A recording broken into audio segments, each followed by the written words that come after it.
Okay, so a lot of people have asked me to talk about what is happening in the world of screenwriting competitions right now, and as someone who got their first big break from a screenwriting competition, I feel like I should definitely talk about this. This is a fantastic, pretty lengthy write-up in IndieWire by Harrison Richland, and it talks about the state of the screenwriting competition right now. Screencraft, Scriptlab, Tracking Board, Coverfly, everybody is closing shop. Basically, the reason why so many screenwriting services have been discontinued or are shutting down is because a lot of them are sibling companies. They're all owned by the same overlords. And so we're losing a ton of the heavy hitter competitions. Many writers previously found representation through these services. Some of them help get their projects made. The article also notes that the Blacklist is now going to be handling screening services for the Nickel Fellowship, further evidence of consolidation within the screenwriting competition industry. Back in the day, I entered tons of screenplay competitions, a lot of Screencraft ones. A lot of those, for me at least, were so helpful in just getting me to finish projects and getting those deadlines. But it was making it to the Nickel semifinals, which I believe was maybe like the top 150 scripts in 7,000 or 8,000 or something. That accolade and that script was what eventually led me to get my first manager. So that competition helped me a lot, and I'm happy it's still alive. Coverfly and the Tracking Board will officially shut down in August and September, respectively, and the parent company is rumored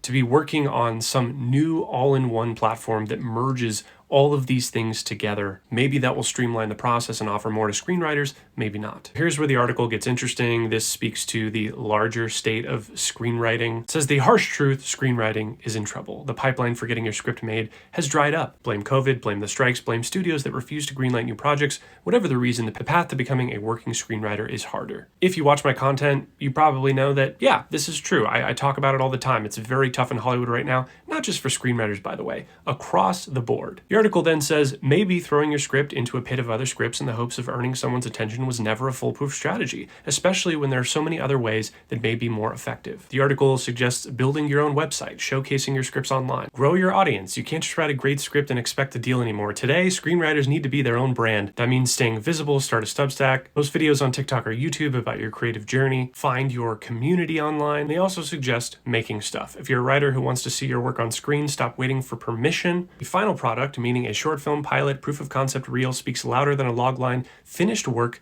gets noticed. Spec scripts get buried. I gotta say, I'm kind of conflicted about all of this because, to be honest, I do not think content creation is for everyone. And there is something inherent about the soul of someone who is a writer. That means you're going to be a certain type of person. Those types of people are not necessarily the types of people who usually get online and do this. That being said, I am someone who's done all of this, and I have found it very beneficial. But do I think that social media can basically replace the function of screenwriting competitions? Not really.